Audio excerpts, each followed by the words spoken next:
Assalamualaikum warahmatullahi wabarakatuh. Bismillahirrahmanirrahim. Nahmaduka ya ghafuru ya syakuru. Mashalli wa sallim barik ala sayyidina maulana Muhammadin wa ala alihi wa sahbihi asma'in nama ba'du. Nafsu itu benar-benar dilatih. Maka masyhur dalam cerita ada orang perang sama Ali radhiyallahu anhu. Ketika perang ini sangat semangat. Tapi ketika orang itu meludahi dan Sayyidina Ali ini tersinggung karena diludahi, Sayyidina Ali langsung angkat tangan. Sudah, perangnya enggak usah diteruskan. Karena saya marah sama kamu sekarang demi nafsu. Karena kamu meludahi saya. Padahal saya tadi motifnya demi Allah dan Rasul. Jadi sangat tipis bedanya kita emosi karena diri kita dan emosi karena Allah dan Rasul. Sehingga ketika diludahin ini terus beliau mikir, jangan-jangan perang saya karena saya diludahi. Nah, yang hilang dari peradaban modern adalah Allah itu tidak begitu hadir di hati kita. Saya sering cerita di mana-mana, teks hadis itu sebenarnya berbunyi gini, ini hadis sahih. Mangka na yu'minu billahi wal yaumil akhir fal yukrim jarohu. Ada yang fal yukrim jarohu doifahu, ada yang fal yakul khairan aul yasmut. Siapa yang iman dengan Allah dan Rasul maka harus memuliakan tetangganya, memuliakan tamunya. Dulu itu ada seorang ulama, dipanggil anak muda, dibully dari sekarang. Wahai kiai, datang ke rumah saya. Datang kiai itu. Setelah sampai ke rumah orang itu, silakan kiai kembali ke rumahnya. Saya tidak butuh kiai.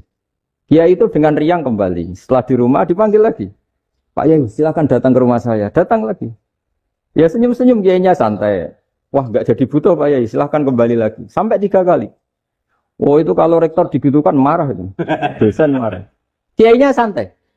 Santai, senyum-senyum, rileks. Ketika ditanya, kenapa Pak Yai tidak tersinggung? Jawabannya unik. Anak muda, saya ini senang sekali nuruti perintah Allah, disuruh menghormati tetangga. Sehingga ketika Anda manggil, ya saya datang. Ketika Anda nyuruh pulang, ya saya pulang. Saya senang sekali nyenangkan tonggo. Dan itu perintah Allah, jadi tidak ada hubungannya dengan kamu. Wah, pemudanya nangis minta dimaafin. Kalau kita kan enggak, kita ini dosen, kiai, mungkin kita doktor, mungkin kita profesor. Tapi kita ini sering didikte oleh orang bodoh. Kalau orang bodoh itu jengkel, lo kita ya jengkel. Lo kamu jengkel, dijengkelkan orang bodoh itu namanya terdikte. Itu bodoh apa pinter? Oh, itu tidak pinter sama sekali. Kalau betul-betul kamu pinter, hanya bisa didikte oleh Allah Subhanahu wa ta'ala. Jadi antara hukum Allah apa? Wa ahsin man asa'a ilaika. Berbuatlah baik sama orang yang berbuat buruk sama Anda. Itu dikteannya Allah. Kalau dikteannya orang-orang bodoh, kayak dimangkel ben mangkel. Terus kamu mangkel. Itu bodoh apa pinter? Nah, problem kita kekinian adalah wong pinter, wong bodoh. Itu bodoh-bodoh bisa didikte oleh sekelilingnya. Terus karuan wataknya perempuan seperti itu. Wataknya anak-anak seperti itu. Kita didikte. Anak-anak jengkelin kita mangkel. Berarti kita didikte oleh orang bodoh. Makanya agama itu unik. Kadang ngendikan wa ahsin man asa'a ilaika. Kadang wasil mangkoto akad. Sambunglah orang yang memutus kamu. Karena dengan demikian kita hanya didikte oleh Allah Subhanahu wa ta'ala. Bukan didikte oleh hukum sosial. Cara Jawane nak ngapiki tangga sing apik akeh tunggale. Berbuat baik sama yang berbuat baik pada kita itu mbok orang fasik ya seperti itu, maling ya seperti itu, sama. Tapi kalau berbuat baik sama orang yang berbuat jelek sama kamu itu baru luar biasa. Dan memang teksnya hadis wa ahsin man asa'a ilaika. Berbuat baiklah sama orang yang berbuat buruk sama kamu. Jadi enggak boleh orang didikte. Makanya ngaji di sini diantaranya saya akan cerita dalam sebuah hadis sahih. Dalam hadis hasan yang diriwayatkan Imam Tirmidzi ada kalimat dari Rasulullah sallallahu alaihi wasallam. Dawe Nabi, la takunu imma'atan, taquluna in ahsanan nasu ahsanna, wa in zolamu zolamna. Walakin watti'u anfusakum in ahsanan nasu antuhsinu, wa in asa'u Allah tazlimu. Kamu jangan jadi orang yang mudah diombang-ambingkan oleh orang sekeliling kamu. Yaitu kamu mengatakan, jika orang baik ke saya akan baik, jika orang buruk ke saya juga akan membalas buruk. Itu namanya Anda didikte. Tapi berkomitmenlah kamu akan berbuat baik meskipun orang lain berbuat buruk. Nah sekarang logika sosialnya begini. Kalau di Indonesia itu ada 1000 kiai, ada 1000 profesor yang ingin membenahi Indonesia. Rata-rata orang awam itu semau gue. Terus mereka mendikte kita. Perilakunya agak simpatik, perilakunya jengkelin. Terus 1000 profesor ini ikut jengkel. Itu kira-kira jadi solusi apa goblok bareng? Sama 1000 kiai ini ikut jengkel. Ini jadi solusi apa goblok bareng? Goblok bareng. Nah problem sekarang kita ini biasa didikte orang bodoh. Nah makanya ciri khas orang muslim itu kata Nabi mangkana yu'minu billahi wal yaumil akhir. Jadi baik tetangga karena perintahnya Allah dan Rasul. Pentingnya apa? Bedanya karena berbuat baik ini perintahnya Allah, mbok tonggo apik lagi tetap apik karena perintahnya Allah dan Rasul. Begitu juga dengan hubungan dengan istri, dengan anak. Mbok bojomu lagi cerewet lagi tetap apik. Karena dengan cara itu kita hanya tunduk kepada Allah dan Rasul. Tapi kalau kamu, istri saya kalau baik ya saya baik, kalau enggak ya enggak. Berarti Anda didikte oleh perilakunya dia. Itu latihan, ya kalau dalam bahasa pondok, latihan jadi wali itu yang paling berat. Nabi itu kalau sama orang munafik itu sabarnya Masya Allah. Padahal Nabi berso kalau orang itu orang munafik. Karena dengan cara seperti itu, bahwa kebaikan Nabi pada seseorang itu atas perintahnya Allah dan Rasul, bukan atas nama servis. Kalau Nabi hanya baik kepada Abu Bakar, itu mungkin orang bilang, wis adune wong Abu Bakar baik sama Nabi. Tapi kalau Nabi baik sama orang munafik, Abdullah bin Ubay bin Salul, itu kalau enggak perintahnya Allah dan Rasul itu enggak bisa. Nah ini cobalah berlatih seperti itu, sehingga kita tidak mudah didikte. Ya saya ulang lagi, enggak mudah apa? Didikte.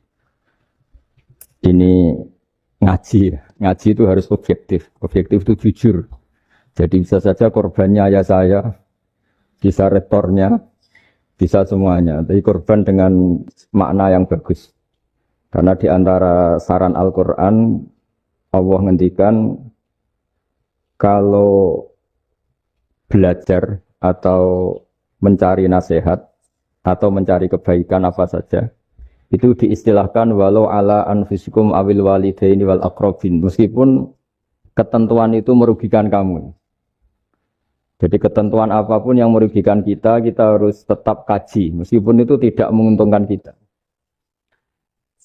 Karena banyak problem, mulai dulu sebenarnya problem itu orang yang wakam da'in yadda'i annahu da'a ilallah tapi hakikatnya yad'u ila nafsi. Jadi banyak dai yang mengklaim dirinya mengajak ke Allah dan Rasul tapi sebetulnya hakikatnya mengajak ke kelompoknya sendiri. Saya ini termasuk kiai yang masih orisinil. Artinya orisinil gini, suatu saat atau kapan saja saya kok sudah tidak laku jadi kiai, asal Islam jalan tetap senang karena nggak penting yang populer saya apa enggak itu tidak penting, yang penting agama ini tetap jalan. Sama, negara ini harus jalan, siapapun presidennya. Ya, ini penting saya utarakan karena perbedaan antara nafsu dan komitmen beragama itu tipis sekali. Sehingga dulu pernah ada cerita ini bukti keadilan Rasulullah SAW. Nah, suatu saat Nabi itu ngaji, yang ngaji seperti ini. Terus ada pemuda dengan cueknya ngelewati masjid yang sedang dipakai Nabi ngaji. Sehingga cerita semuanya ngomel ya, bergumam. Celaka betul pemuda itu, ada Nabi ngaji kok tidak ikut ya.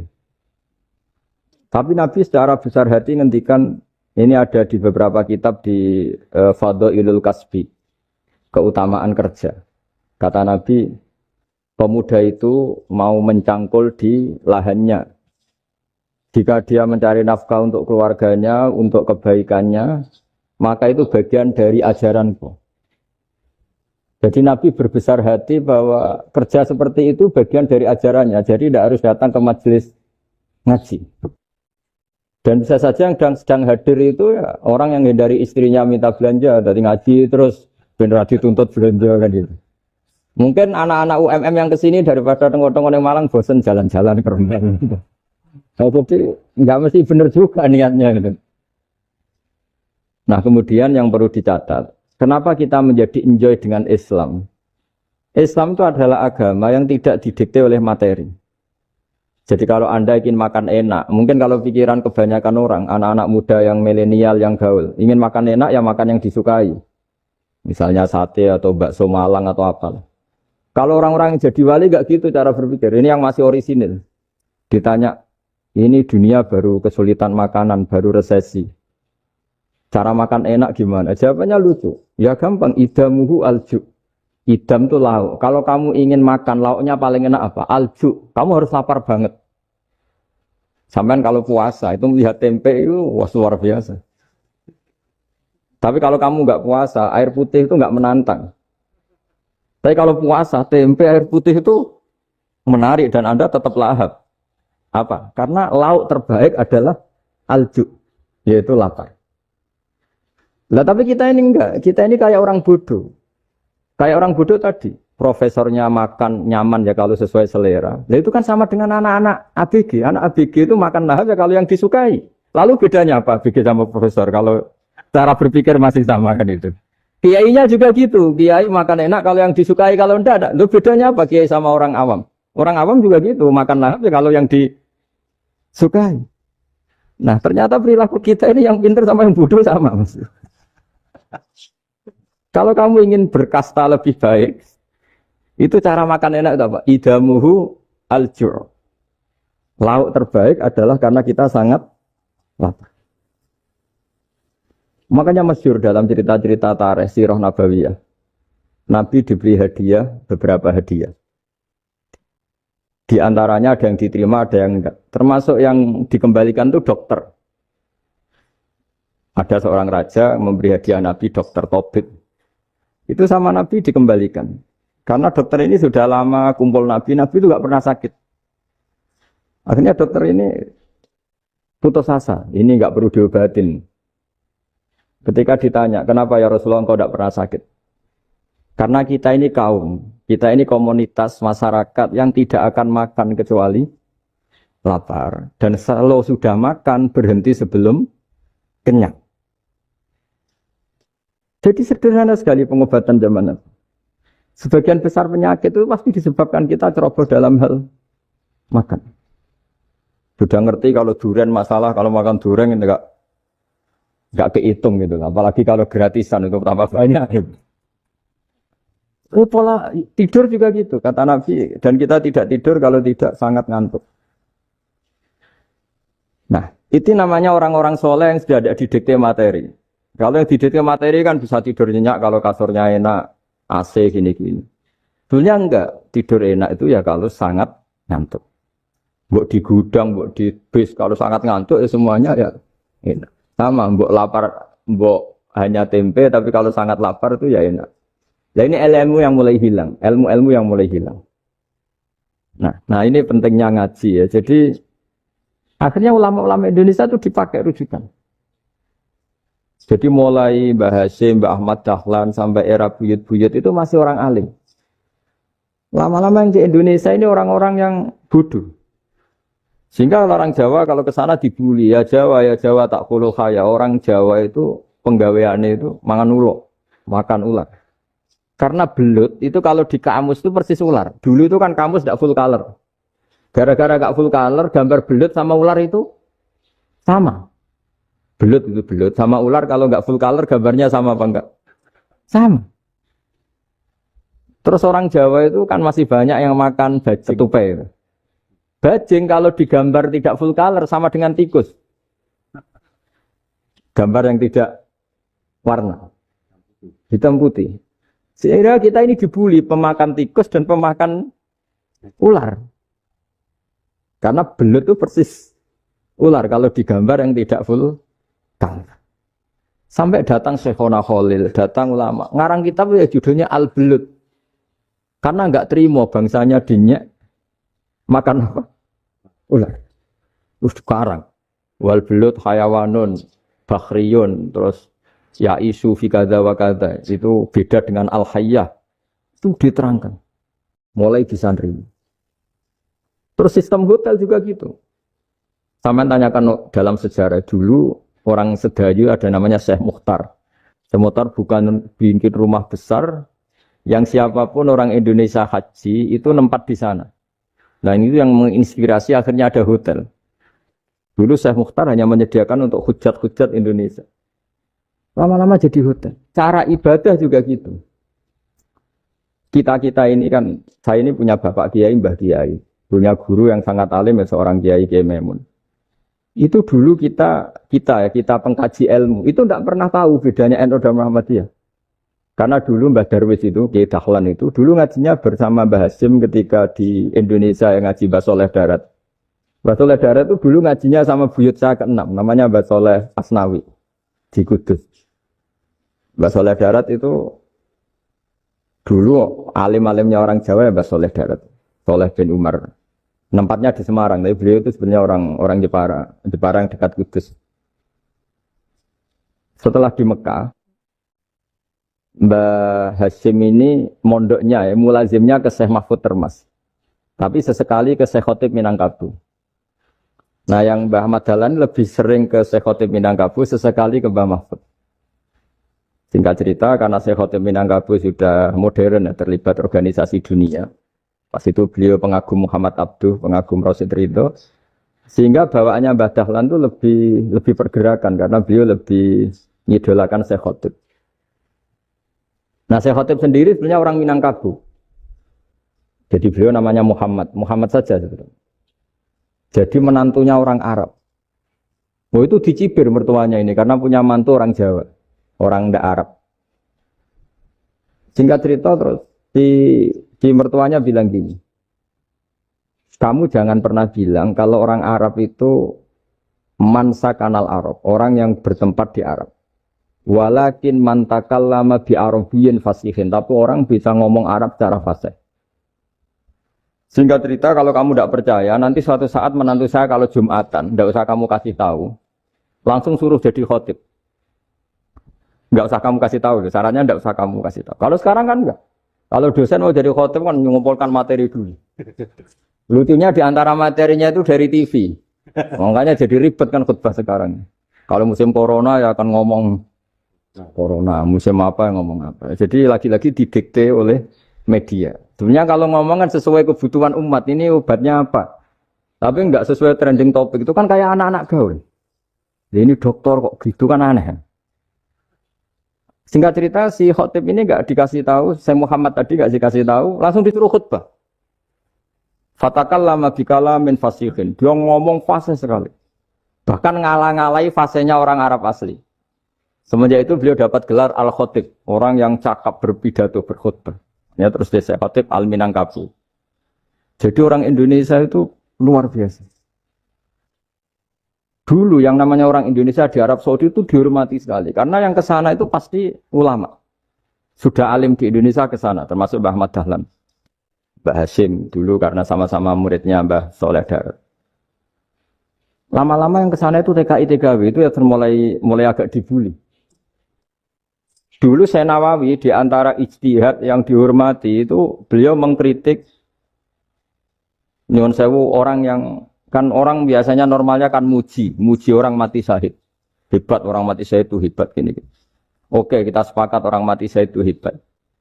Tapi kata Imam Nawawi dengan syarat niatnya itu li'ila'i kalimatillah dan itu bawaan takdir. Saya ulang lagi, itu bawaan takdir, harus mati di medan perang. Tapi tidak boleh seseorang ini niat perang tapi niatnya supaya syahid. Karena kalau begitu berarti dia berniat supaya menjadi maktulal kafir, orang yang dibunuh orang kafir. Kedua, dengan dia mati berarti pasukan Islam berkurang. Berarti dia ingin pasukan berkurang, hanya ambisinya dia ingin langsung ke surga. Misalnya pasukan orang Islam itu 10, orang kafir 10. Kalau kamu ingin syahid berarti mati 1 kan, tinggal 9 kan. Nah kalau yang seperti itu 10 kan mati semua. Gara-gara ingin syahid, akhirnya perang rapati tenanan, benang mati, benang mlebu swarga. Kata Syekh Nawawi, ya enggak. Kalau kamu perang sama orang kafir, ya niat menang. Dengan niat menang ini, kamu ingin li'ila'i kalimatillah. Tapi kalau kamu ingin syahid, berarti kamu menuruti keinginan nafsu kamu yang cepat masuk surga. Itu orang Arab kagumnya bukan main. Karena di mana-mana orang itu dinilai dari niatnya. Paham ini ya? Tapi perang loh ya, dalam kondisi perang, bukan teroris. Perang itu artinya orang kafir yang ingin bunuh kita, itu perang namanya apa? Perang.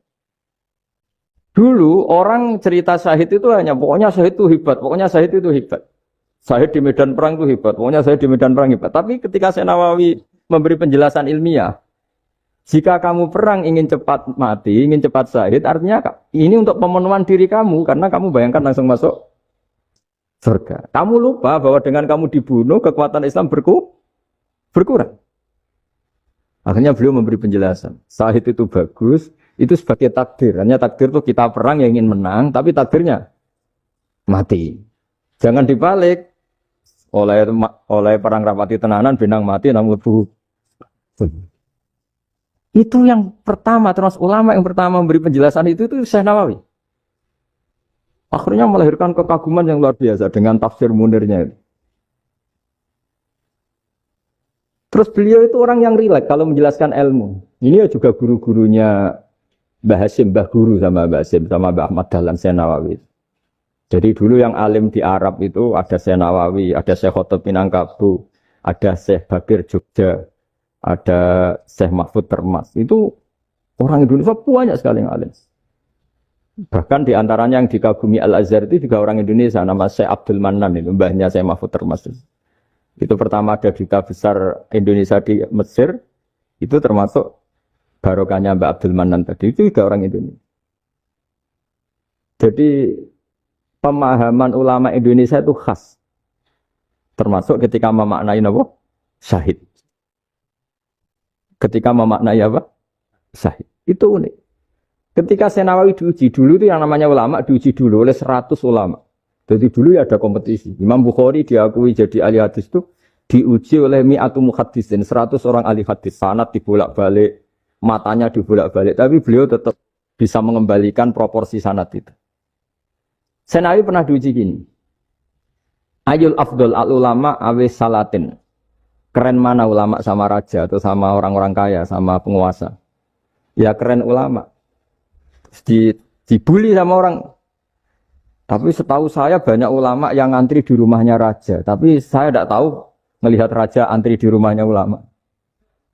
Kan kebanyakan kan mungkin ustadz atau kiai yang antri ngajukan proposal kan. Kan enggak. Nah kalau raja kan enggak pati itu. Malah enggak usah antri. Kiainya sudah nyambut sebelum datang. Jawabannya lucu Syekh Nawawi itu. Dan yang tanya itu langsung diem. Ya karena ulama itu tahu fungsinya uang. Sehingga cara nyari sampai seperti itu. Sementara raja-raja itu tidak tahu fungsinya ilmu, makanya tidak pernah sowan ulama. Sehingga, jadi ya dianggap enteng saja. Ulama kan tahu fungsinya uang, tahu untuk pondok, tahu masjid. Sementara raja tidak tahu fungsinya ilmu. Jadi itu khas Jawa ya, khas Jawa, khas Indonesia. Apa-apa yang menurut orang banyak dengan tanda kutip itu buruk atau baik, itu orang Jawa menafsirkan tuh gampang saja. Sehingga semenjak itu dakwah itu dipandang betul. Saya punya kitab namanya Qadhayal Haji wal Umrah. Itu terbitan Hayatul Ulya Arab Saudi, milik Wahabi.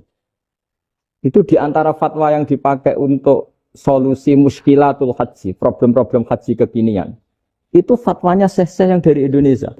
Termasuk Syekh Khotib Minangkabau, Syekh Nawawi Banten, Syekh Bakir Nur Jogja. Misalnya begini, dalam fatwa-fatwa yang menyulitkan kita ya, sampai sekarang jadi perdebatan. Ketika Safa dan Marwah itu dengan batas tertentu, saya ulang lagi dengan batas tertentu. Mau tidak mau atas nama kebutuhan, itu kan butuh perluasan. Karena kalau naik turun itu mudah disepakati ulama. Jadi misalnya gini ya, saya punya tanah seluas ini. Pasti orang akan mengatakan sampai bawah ya tanah saya, sampai atas tanah saya. Itu mujma' alaih, itu disepakati. Sehingga Nabi ngendikan al-Ka'bah min tuhumil ardi ilas sama Ka'batun. Ka'bah sampai ujung bumi, sampai ke aras semuanya Ka'bah. Sehingga tidak ada perdebatan ulama ketika Masjid Haram ditingkat, kemudian yang di atas sholat. Tetap dia menghadap Ka'bah. Tidak harus dulu melihat di bawah, enggak. Karena Ka'bah sampai langit. Sama, tanah Anda kamu tingkat sampai 10, enggak ada tetangga protes. Karena bawah sampai atas tanah Anda. Tapi kalau diperluas, tanah Anda kamu luaskan setengah meter saja atau 3 cm saja, iso geger mbek tonggo. Karena di mana-mana batas itu ya tadi. Kalau atas bawah miliknya, kalau samping enggak. Pertanyaannya, perluasan Mina itu ke samping. Perluasannya Matof yang Mas'a itu juga ke samping. Gweger kan ulama dunia. Bagaimana hukumnya Mina Jadid? Mina yang diperbarui atau Mina yang diperluas. Itu diantara rujukan baik yang membolehkan maupun yang menentang. Itu ya Syekh Indonesia. Itu orisinal tuh. Saya punya kitab orisinal terbitan Hayatul Ulya, kira-kira ya kemenaknya Arab Saudi kalau di Indonesia itu. Itu yang dirujuk Dawei Syekh Nawawi, Dawei Syekh Khatib Minangkabau. Karena apa? Ada logika khas Jawa. Misalnya begini. Meskipun saya tidak perlu fatwa Mina Jadid sah apa enggak, memang jadi perkhilafan ulama. Misalnya kampung ini dinamai Mina. Pertanyaannya gini. Tanah yang di samping ini bisa milik Anda apa enggak? Ya bisa Gus kalau dibeli atau dihibahkan. Berarti tanah di samping Anda menjadi milik Anda karena ada proses pengambil alian lewat beli maupun hibah. Nah masalahnya ini negara. Negara itu berhak menganeksasi atau memasukkan ini sebagai Mina. Itu ulama Jawa kalau ditanya. Alasannya apa? Fa'innal muttasila bisya' hukmu dzalika syai'. Karena yang gantet, yang mutasil itu bisa dihukumi seperti sesuatu itu. Jadi kalau ini Mina, ya yang gantet Mina ini ya bisa dikatakan Mina. Beda dengan membuat Mina, Malang Mina, wah itu tidak bisa, ada mutasil kan. Itu enteng sekali ulama Jawa. Satu ya tentu karena kebutuhan, tapi asal masih al-muttasilu bihi, yang masih tanah yang masih mutasil. Nah ketika perluasan mas'ah antara sofa dan marwah kan misalnya ini batas luasnya sofa, ini batas luasnya marwah. Lalu atas nama kebutuhan, sofa marwah itu sampai sini. Sampai agak meluas ke sini. Itu geger Arab Saudi. Wah ini gimana. Padahal tawaf itu harus antara gunung sofa dan gunung marwah. Sa'i itu ya. Tapi kalau istilah Quran memang tawaf sama-sama. Makanya apa? Inna sofa al-marwata min sa'airillah faman hajjal bita wi'atamaro fala junaha alaihi ayat tawafati. Nah, jadi kalau istilah sa'i di Quran itu masih tawaf. Karena harus ada, kalau bisa lah, bukan harus. Kalau bisa memang harus ada unsur muternya. Kita kalau sa'i kan dari sini sofa, sampai sini marwah. Terus kan agak muter ke sini. Nah, kan agak membentuk lingkar. Nah, makanya Quran tetap mengistilahkan apa? Tawaf. Jadi bukan sini ke sini, terus sini ke sini kan enggak. Tapi sini, sampai sini, terus muter kan? Terus sini. Jadi antara setar dan selama ini prakteknya kan gitu ya. Sofa ngambil sini, terus ke sini, terus agak muter. Nah, karena ada unsur agak muter ini terus orang menyebut apa? Tawaf. Tapi itu bukan syarat sah, ini cerita ideal. Saya ulang lagi ya. Gunung Sofa itu puncaknya atau pucuknya kalau dalam bahasa Jawa. Itu ya hanya segini, ini sampai sini. Nah, kelompok Islam yang fikih keras nggak boleh diperluas. Karena Allah memilih tempat ini itu spesial, jadi nggak boleh ke yang lain.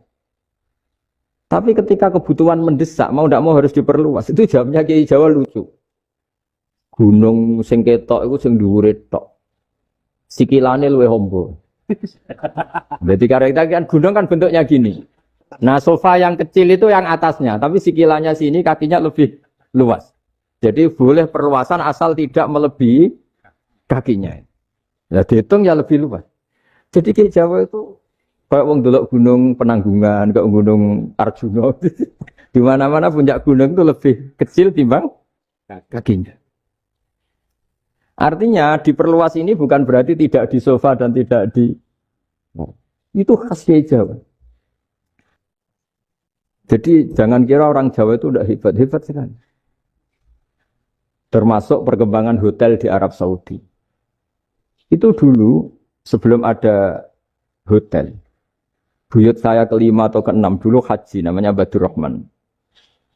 Itu kalau mau ingin apa ya? Menghindari terik matahari itu masuk gua. Itu masuk gua itu hanya separuh badan, kakinya di luar. Jadi jangan bayangkan kalau gua di Indonesia kayak gua Akbar di Tuban orang bisa masuk jalan-jalan enggak. Gua di Arab tuh kayak cepitan batu tidak sampai masuk. Sehingga kepalanya dimasukkan, kakinya masih kena matahari. Saking panasnya Arab Saudi. Sehingga dalam bayangan hijrah ketika Nabi bersembunyi di gua apa? Sur. Itu kata Abu Bakar, kalau orang kafir melihat kakinya pasti melihat kita karena nggak bisa masuk penuh. Jadi orang tuh mau dempes tok. Sehingga ya kira-kira luasnya gua ya paling segini. Makanya guyonannya kiai-kiai itu untung enggak kayak gua Indonesia. Kalau kayak gua Indonesia laba-labanya capek karena luas kan. Jadi jangan bayangkan gua Arab tuh kayak gua Indonesia. Makanya bayangannya andai kan orang tuh melihat ke bawah pasti melihat kita karena orangnya enggak bisa masuk penuh. Enggak bisa masuk 100%. Ya kayak cepitan batu lah mirip. Itu kan mirip Gunung Uhud. Gunung Uhud kata Rasulullah nanti kalau kamu perang itu di atas, menang atau kalah di atas. Musuh biar di bawah. Dengan di atas kamu bisa mana? Jangan bayangkan kayak Gunung Merapi, kayak Gunung Penanggungan. Lah kalau Gunung Penanggungan mana ke bawah yang layang kan?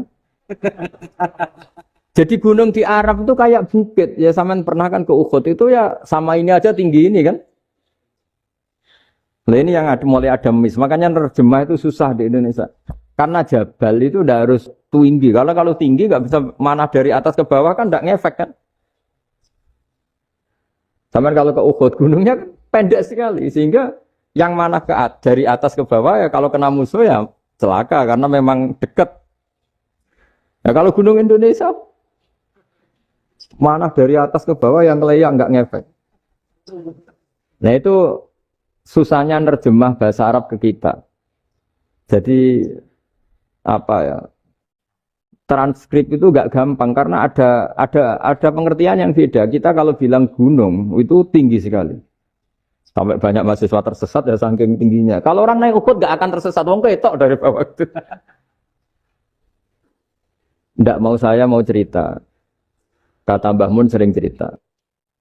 Kenapa wa ma arsalnaka illa rahmatal lil alamin kata Mbah Mun Allah itu pasti bikin ulama yang tidak produk Arab itu pasti ada. Kalau orang Arab jadi ulama wajar, bahasanya Arab, domisilinya di Arab.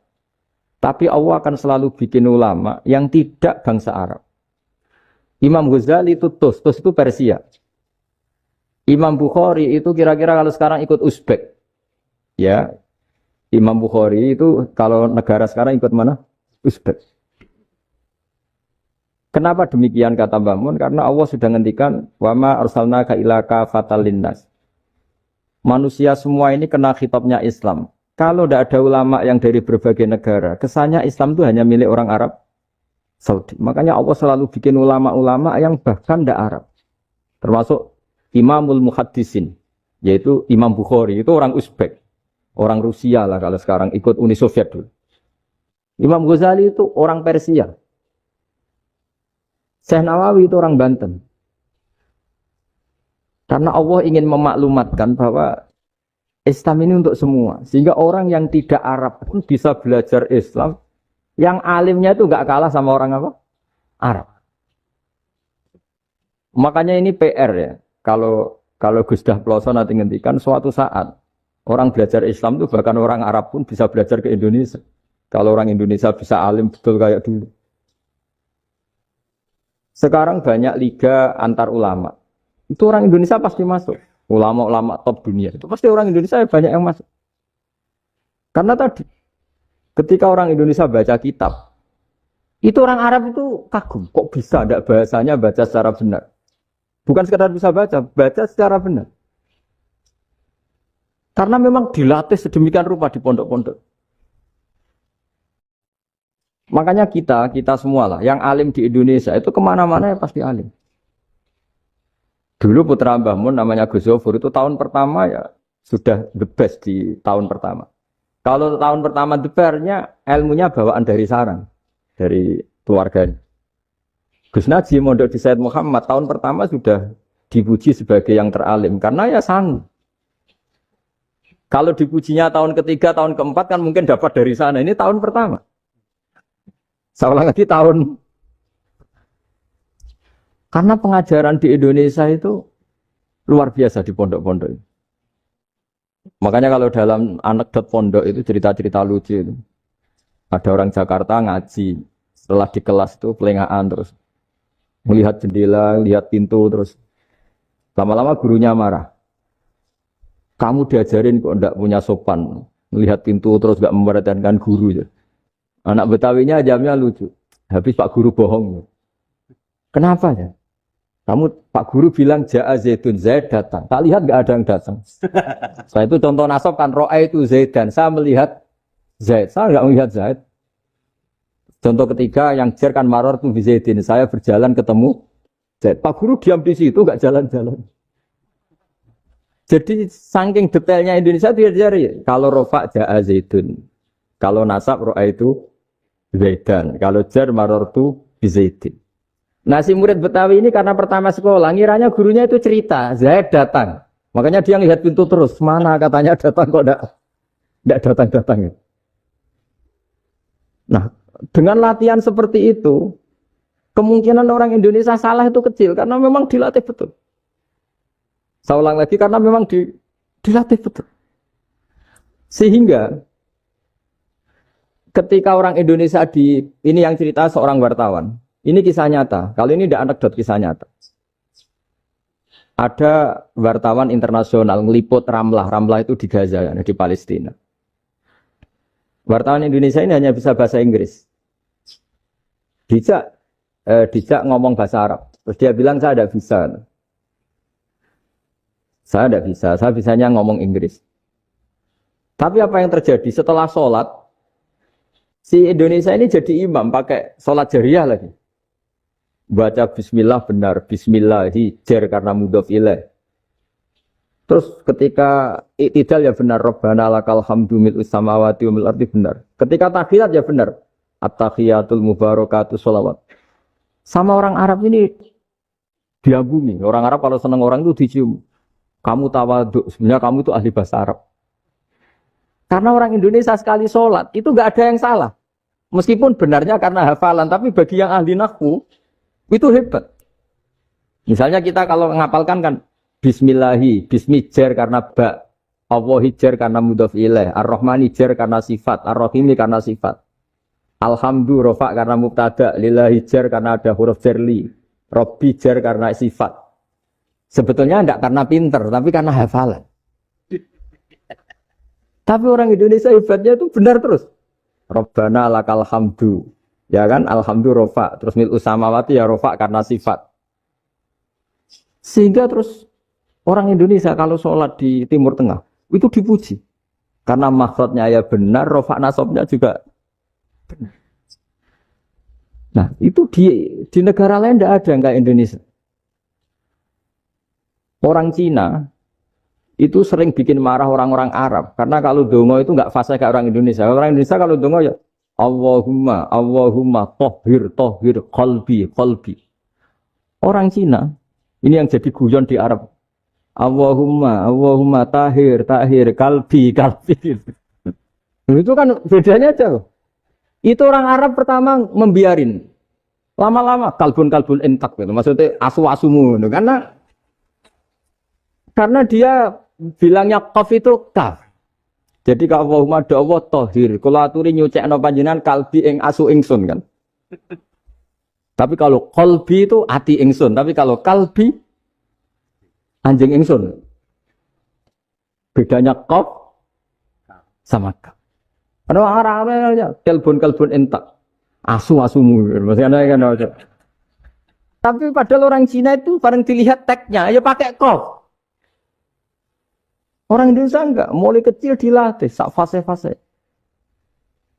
Sampai yo sulit betul latihan Fatihah itu. Kalau di Kudus malah sampai 3 bulan Fatihah. Sampai at-tahiyyatu, kurang bersih. At-tahiyyatu sampai ada cerita itu orang dipanggil maftuhin itu enggak melengak, harus maftuhin. Baru melengak. Tapi barokahnya itu, orang Indonesia kalau dongo memang benar-benar Allahumma tohir qalbi. Ya Allah sucikan hati kami, bukan tahir kalbi. Karena sekali jadi kaf itu maknanya anjing saya. Ya Allah sucikan anjing. Jadi ini orang Indonesia. Jadi kata Mbah Mun, dawe Mbah Mun, illaka fatal linnas, bahwa agama ini milik semuanya. Itu diantara bukti Allah menghendaki atau mendesain Islam seperti ini, orang yang belajar di Indonesia. Itu pengetahuannya Islam, pengetahuannya tentang Islam itu tidak kalah sama yang belajar di Al-Azhar, sama yang belajar di Arab Saudi. Makanya ini PR-nya UMM, PR-nya IAIN, PR-nya UIN. Bisa enggak sealim mereka dalam bahasa Arab? Nah, bahasa Arabnya mau man anta, ana zaidun. Jangan sampai, karena kita di sana ini kadang dibully. Orang Arab tuh kalau bully kita, sampai tak kasih cerita. Oh, itu ngawurnya Masya Allah. Kata dia, ada anak orang Indonesia haji. Si anaknya orang Indonesia dijotos sama anaknya orang Arab. Dijotos, dipukul. Sehingga cerita terus si orang Indonesia enggak terima, anaknya yang orang Arab dipukul. Yang balas bapaknya. Orang Arab tanya, lima ada dorong ibni, kenapa kamu mukul anak saya? Itu orang Indonesia bahasa, wah anakku gila. Jadi hanya bilang gitu. Artinya, anak saya dihada ya maka tak ada. Arabnya gitu. Anak saya dipukul maka saya balas mukul. Itu orang Arab mantuk oh gitu. Paham? Dulu ulama itu kelihatannya sederhana, tapi kalau berargumentasi itu hebat. Tadi Gus Zofur menyebut kitab Mbah Hasyim itu mengharamkan kentong. Beliau masyhur itu punya kitab namanya Al-Jasus an Tahrimin Nakus. Intinya kentong itu haram. Secara dalil ini meyakinkan sekali karena ketika Rasulullah rembukan sama sahabat, kita dengan apa memaklumatkan orang kalau waktu sholat masuk? Ada sahabat yang usul pakai kentong, dzaka lin nasoro itu Nasrani. Ya pakai buk itu semacam trompet besar, dzaka lil Yahud. Kemudian ada yang usul kalau gitu api ya Rasulullah, dzaka lil Majus. Sehingga dari hadis itu Mbah Hasyim berpikir kentong itu haram. Tapi Mbah Fakih Mas Kumambang itu mengkritik Mbah Hasyim dengan ngarang kitab Hazruus Antahrimin Nakus. Jadi beliau komentari kitab itu sambil geleng-geleng kepala. Kitab kok keliru nganti ngono itu. Jadi cara pikirannya siapa Ki Fakih. Kentong di Indonesia itu kanggo wedhus dicolong gitu. Pos kampling gitu. Kalau ada banjiran ya kentong, ada maling ya kentong. Jadi enggak ada persamaan sama sekali dengan kentong yang milik orang apa? Nasrani. Sehingga di pondok saya itu ada kentong tapi jelek sekali. Karena itu satu-satunya cara supaya beda dengan kentong yang di gereja. Kalau elek kan mirip kentong di pos kampling. Itu ya agak-agak ilmiah sedikit.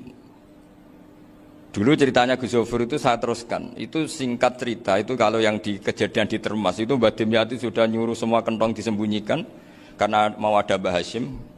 Cerita itu mukarrar di Kiai Fakih sama di Kiai Dimyati Termas. Setelah kentong dikumpulkan semua, Mbah Hasyim datang, senang, ngiranya Syekh Dimyati ini sependapat dengan beliau, yaitu sama-sama enggak ada kentong. Tapi setelah itu ada santri yang matur, Mbah Dim pun beres kentong pun kula delikno sedanten. Itu di depan Mbah Hasyim.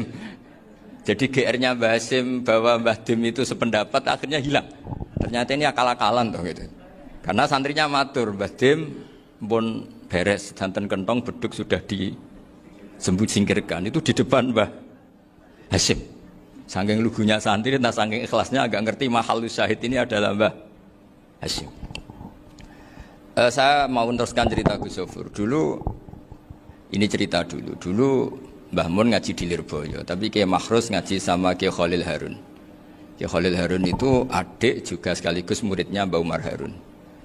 Mbah Umar Harun itu generasi kedua setelah Mbah Ghazali. Beliau menantunya Mbah Ghazali, tapi ya sudah ponaan. Sehingga tradisi ini penting karena saya berkali-kali bilang di mana-mana. Status orang tua dan mbah itu adalah terserah anak cucunya. Bukan terserah mbahnya, tapi terserah anak cucunya. Saya tidak akan bosan mengingatkan ini. Saya pernah di makamnya Nabi Yakub, itu ya dikemuli bendera Israel. Di makamnya Nabi Dawud. Nabi Ibrahim juga dekat sinagog.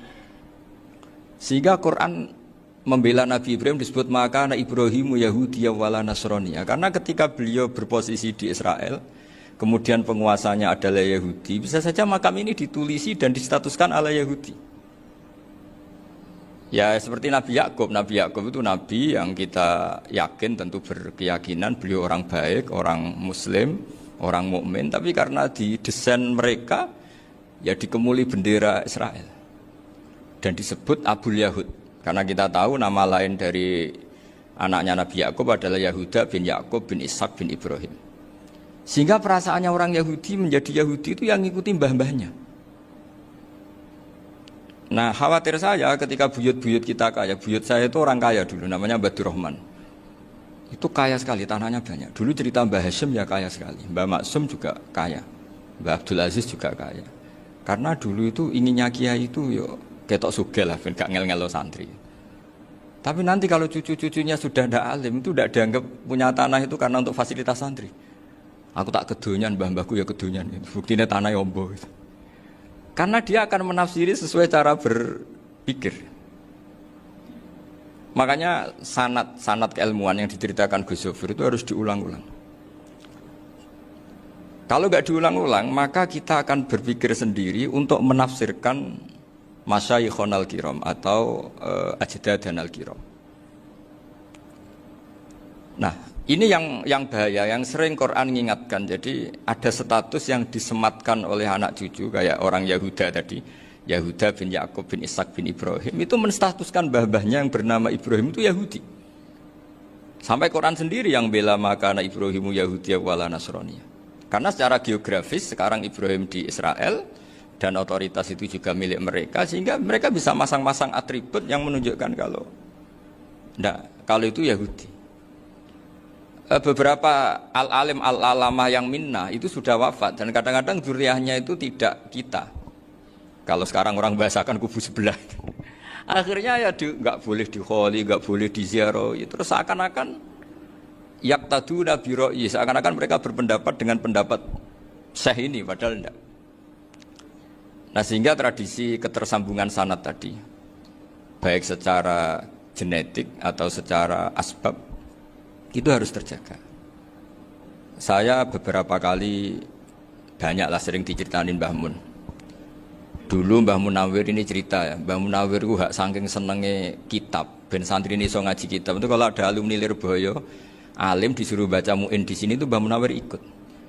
Saking ingin tasjiknya, ingin ngajari santri bahwa ngapal Quran itu hafal tok, tapi yo paham.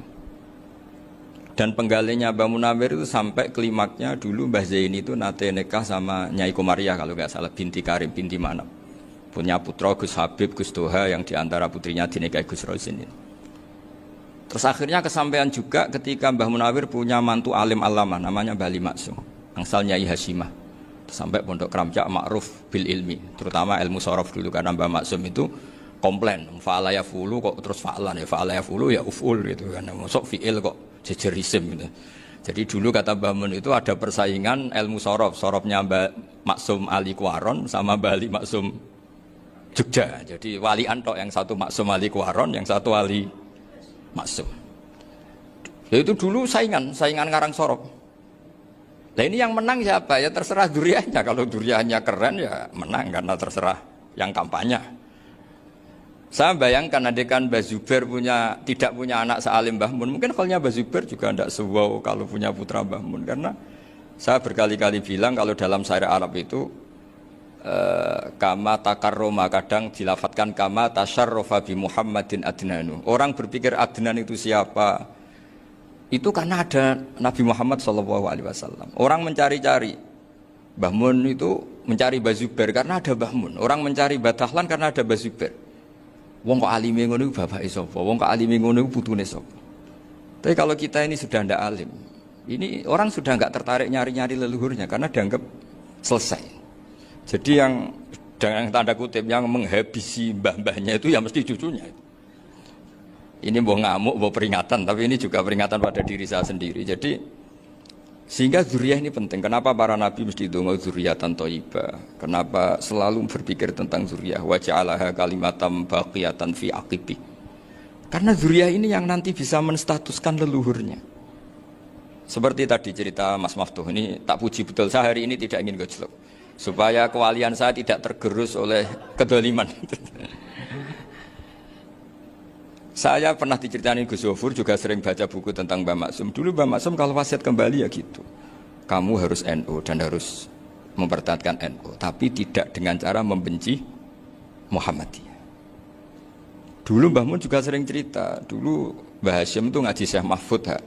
Nah, Mbah Ahmad Dahlan dulu namanya Darwis sering ngaji sama Syekh Khotib Minangkabau. Zaman itu Syekh Khotib sudah modern, sudah ikut gerakan Abdu, gerakan Al-Manar.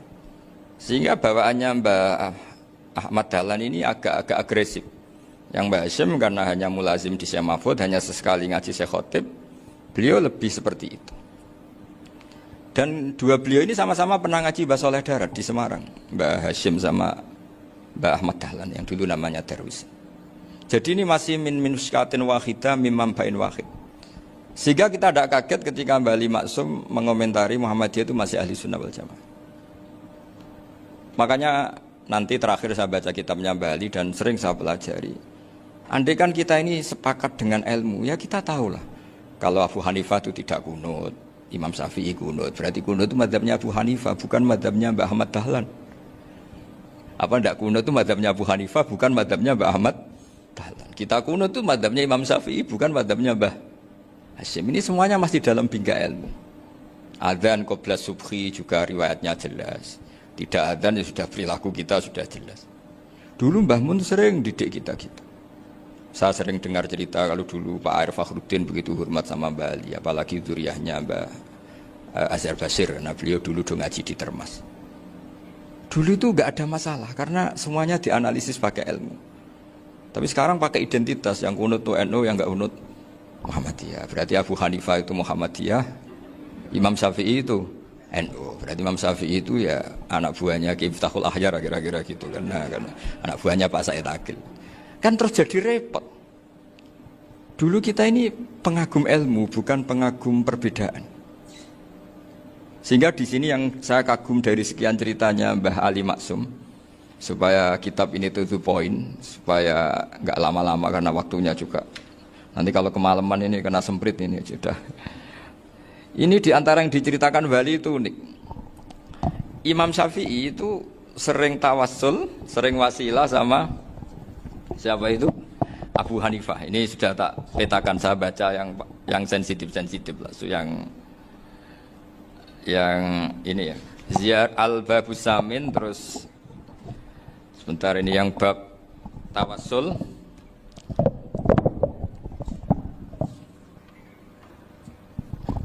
Ini di sini halaman 90, mungkin santri-santri kerap ya bisa ngecek lagi di kitab Hujatul Ahli Sunnah. Ketika cerita tawassul, di antara yang diceritakan Mbah Ali Maksum adalah perilaku ya, bukan sekedar statement tapi apa? Perilaku. Perilakunya Imam Syafi'i atau ahwalnya kalau bahasa halusnya, yang selalu ke makamnya Abu Hanifah untuk tawassul. Padahal Imam Syafi'i itu orang yang secara ilmu sering kritik Abu Hanifah. Jadi ini saya baca ini di halaman 100, jadi tawassul mulai halaman 9 berapa ini sampai halaman ini yang qala sami'tu Syafi'iyya yaqul inni la atabarraku bi Abi Hanifah wa aji'u ila qabri fi kulli yaumin za'iran fa idza uridat li hajatun shallaitu rak'atain, halaman 100, waji'tu wa sa'altu wa ta'ala al hajat indahu fama tab'udu anni hatta tuqda. Kanal Imam Syafi'i ayyama huwa bi Baghdad yatawassalu bil Imam Abi Hanifah yaji'u ila dorihi fayusallimu alaihi wa yatawassalu ila Allah bihi fi qada'i hajati. Terus wa yatawassalu Imam Ahmad bi Imamina Syafi'i. Jadi di antara yang diceritakan Mbah Ali Maksum itu betapa Imam Syafi'i yang terkenal sering mengkritik Abu Hanifah dalam tatanan fikih karena beliau tidak percaya ada istihsan. Abu Hanifah berpendapat adanya istihsan, dan kita tahu lah ikhtilafu Syafi'i wa Abu Hanifah itu besar sekali. Tapi beliau itu tahu Abu Hanifah itu orang yang sangat soleh. Abu Hanifah itu kalau ketemu sama orang yang utang beliau itu yang lari bukan yang utang Abu Hanifah, karena takut orangnya itu izin. Jadi kalau ketemu yang utang di jalan itu yang sembunyi itu Abu Hanifah. Kenapa engkau sembunyi? Ada yang utang saya lewat, nanti orangnya malu. Jadi setingkat Robi'ah Adawiyah itu beliau di rumah ada maling itu sembunyi. Ditanya kenapa engkau sembunyi? Malu, gak ada yang dimaling. Malu sama malingnya karena serumah itu gak ada barang yang layak dicolong gitu. Itu Robi'ah dia sembunyi. Itu yang bisa niru itu Abu Hanifah. Jadi wali-wali besar ini ternyata saling menghormati dan saling tawassul. Nah, saya berharap tawassul ini bukan sekedar perilaku sosial, tapi memang ada sanatnya. Sehingga terus diceritakan Bali di sini dulu istaqa Umar bil Abbas. Kata siapa tawassul harus dengan Rasulullah SAW? Dulu istaqa Umar bil Abbas. Sayyidina Umar itu tawassul istisqa dengan Sayyid Abbas. Padahal kita tahu Sayyid Abbas ini tidak nabi. Terus beliau cerita sampai Imam Syafi'i tawassul sama Abi Hanifah. Sehingga nggak ada perdebatan itu kan Umar. Kalau Umar kan ada jaminan boleh diikuti karena beliau sahabat. Bali cerita tentang Imam Syafi'i yang tawassul dengan Abu Hanifah. Seargumentatif itu. Sehingga ada cerita dalam sebuah tafsir. Ya, saya ulang lagi, ada cerita di sebuah tafsir.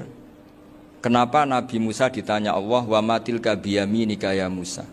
Ma'ana wa ta'ala a'lam. Tentu Allah sangat tahu yang dibawa Musa itu apa. Karena Allah tahu Nabi Musa itu grogi. Orang dipanggil Wali Maksum pasti grogi. Santri dipanggil Bahmun pasti grogi. Kenangan saya setiap dipanggil Bahmun ya mesti tanya. Yang ringan-ringan. Wis sarapan ya. Arung sarapan ya sarapan. Pas sarapan ya kan. Tanduk mangan sing enak, wong santri ora tau mangan enak. Ya enggak pernah ngomong yang penting, ngendikan yang penting.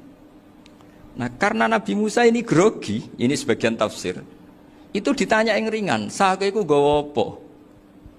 Karena pertanyaannya ringan, Nabi Musa juga ringan. Ya Nabi Musa itu sampai lali iku pangeran sing ya'lamu sirra wa akhfa. Diterangno. Niki tongkat Gusti. Gunane kathah Gusti tongkat iki. Qala ya aso ya atawakkau 'alaiha wa ahusyu biha ala ghanami wal ya fiha ma'arifu ukhra. Oh, tongkat Gusti niki penting Gusti. Nggih nak. Nggih macam-macam lah Gusti. Atawakkau 'alaiha wa ahusyu biha ala ghanami kangge menghalo kambal. Masih terangno terakhir dan yang lain-lain Gusti. Wal ya fiha ma'arifu ukhra. Sehingga akhirnya rileks. Karena Nabi Musa terus ngerti. Ternyata ketemu pangeran itu gak seserem yang saya bayangkan gitu. Pertanyaannya ringan. Itu ada ilmunya. Tapi cerita ini yang versi tafsir ini tidak yang seperti di Manaqibul Ghazali.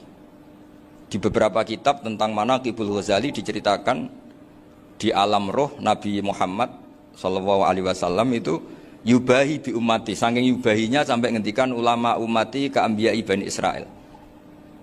Ulama umatku itu pinternya atau statusnya itu mirip-mirip lah. Kaf itu ya mirip-mirip lah, mirip-mirip kayak ulamanya nabinya Bani Israel. Akhirnya Nabi Musa itu tersinggung sekali. Bagaimana mungkin ulama disamakan dengan apa? Nabi. Sehebat-hebatnya ulama itu kan tidak akan yabluhu darajatan nubuwah atau yartaqi ila darajatin nubuwah. Itu akhirnya ya kalau kamu nggak percaya panggil. Yang dipanggil Imam Ghazali. Ya Nabi Muhammad juga gak mau kalah gitu. Kalau manggil ulama RT ya kalah keok gitu. Akhirnya Imam Ghazali datang, ditanya sama Musa, "Mas muka, nama kamu siapa?" "Ana Muhammad bin Muhammad Al-Ghazali At-Tusi Asy-Syafi'i." Itu disebut panjang sih. Terus Nabi Musa guyu-guyu. "Kamu ulama kok ngomong yang gak penting, ditanya namanya kok penjelasannya sepanjang itu, dianggap itu satu kesalahan. Masa tanyanya nama kok ditanya jawabnya Muhammad bin Muhammad Al-Ghazali At-Tusi Asy-Syafi'i, kepanjangan itu." Ketika Nabi Musa agak mencibir, agak gimana itu, terus jadi Imam Ghazali, "Kalau ini masalah, lebih masalah jenengan." Apa itu? Yang tanya jenengan tuh Allah ya alamu sirra wa akhfa, dan Allah hanya tanya wa ma tilka biyaminika ya Musa. Harusnya jenengan jawab aso ya titik, bukan kepanjangan. Atawakkau 'alaiha wa syubha itu kepanjangan. Allah tanya yang di bawah kamu itu apa? Yang di tangan kamu. Harusnya jawabnya hanya aso ya. Tapi kenapa penjelasannya sepanjang itu? Sampai terakhir waliya fiha ma'arifu ukhra. Terus pinter tenan kayak gitu. Terus Nabi Musa terus bilang, ya pinter tenan aja gitu. Padahal kita tidak pernah GR seperti itu kan, kebetulan Imam Ghazali gitu. Kalau yang lain mungkin ya keok lah kira-kira gitu. Tapi ini cerita dalam khazanah keilmuan. Benar yang dikatakan Gus Zofur. Saya termasuk orang yang pernah mondok Lirboyo Pasanan. Jadi setelah saya disuruh nemani Gus Kamil, tahun berikutnya Gus jenengan disuruh. Pokoknya anakku, bosak wulan lah kudu tahu mondok Lirboyo. Biar aku tahu ngaji Wakarim. Terus yang disuruh membaturi Gus Kamil itu saya. Jadi saya pernah 1 bulan tuh di Lirboyo. karena saya ini santri beling ya, kontraknya pokoknya penting ziarah Mbah Karim. Biasanya nggak pernah ngaji, ya. Pokoknya gerbar ngisa. Ziarah ya sudah. Ngaji subuh ingat saya sama Gus Imam. Itu dari 17 hari ingat saya ngaji 2 kali. Tapi kalau ziarah ke Mbah Karim sudah lupa jumlahnya karena memang kontraknya disuruh ziarah. Sampai seperti itu. Dan saking senengnya bangun sama Mbah Karim sama masih ingat. Ngamplopi salam template itu masih ingat untuk Gus Anwar, untuk Gus Imam, untuk Gus Kafabi, termasuk untuk Gus Maksum. Itu malam-malam saya dijak ngamplopin. Zaman itu saya masih ingat selawewu. Zaman itu kos 1 bulan itu 13.000. Jadi kira-kira kalau 25.000 itu untuk kos 2 bulan. Jadi saya krusnya itu pakai kos. Saya masih ingat Mondok Sarang itu kos 1 bulan 13.000. Berarti kira-kira 500.000 itu di amplopin sendiri sama Bang. Ini untuk Gus War, ini untuk Gus Imam, ini untuk Gus. Padahal Gus Imam ini mondoknya sudah di Mbah Mun. Itu Mbah Mun hormatnya sampai untuk jatah salam template. Nah yang ribet kebalikannya, kita pulang Gus Imam karena melihat Gus Kamil ini putrane Mbah Mun, Gus Kamil disangoni. Saya juga disangoni karena Gus Imam dulu ngaji juga sama Pak D saya, sama keluarga saya. Itu kata Gus Kamil setelah keluar, mau agak muni gua abal, boten berarti gua aku. Karena ini penting, ini kalau sampai dianggap tukar guling, ribet deh. Jadi ditakwil sendirilah, mau gak muni gua abal ya, boten yes berarti halal. Tapi sama Mbah Mun ya ditanya. Ditanyanya bukan apa karena untuk meneruskan tradisi bahwa kalau kiai ketemu itu ya saling memberi hadiah, saling itu sudah faqaddimu baina adena juakum apa? Sedekah. Sehingga ketika Kapya ini punya Bali Maksum alim allamah, kemudian melahirkan murid-murid yang juga ipar kayak Mbah Warsun bisa ngarang apa Kamus Al-Munawwir, Pak Bik juga punya karangan Kamus Al-Mu'asir. Saya itu punya semua. Karena ini adalah buah dari bahwa kita ini tidak kalah sama produk-produk yang di sana. Bahwa produk di kita ini sudah cukup untuk mengantarkan orang menjadi alim allamah. Dulu Mbah Zubair ke Mekah ya sudah alim allamah. Gus Zufur ke Al-Azhar sudah alim. Semua teman-teman kita ke Mekah itu sudah alim semua. Padahal produk mondoknya ya tadi. Mau digojlok kiai ini, terus mangkel be keamanan biasanya itu. Biasanya musuh besar pondok itu keamanan. Jadi ya bukan berarti gojlok ibunya Gus Maftuh enggak, biasanya keamanan itu musuhnya apa? Banyak. Itu tradisi keilmuan itu harus dijaga dengan hujjah dan dengan tadwin, dengan pembukuan. Saya punya sekian cerita ya, misalnya dulu kita mungkin iskal itu janggal. Kenapa sih orang Islam tukaran sama orang Islam itu? Sehingga di antara doa Nabi yang enggak dikabulkan Allah, enggak boleh dikabulkan sama Allah nggak boleh, bukan berarti nggak mustajab. Redaksinya famana aniha, memang nggak boleh. Redaksinya bukan falam yastajib lahu, tapi famana aniha. Di Al-Marrah As-Salisa ini Nabi dilarang, yaitu melarang umat Islam itu jangan sampai tukaran sama umat Islam sendiri. Itu kata Allah, ya ndak bisa kata Allah kalau itu tidak saya kabulkan. Itu dulu guru-guru kita nyontohkan sederhana.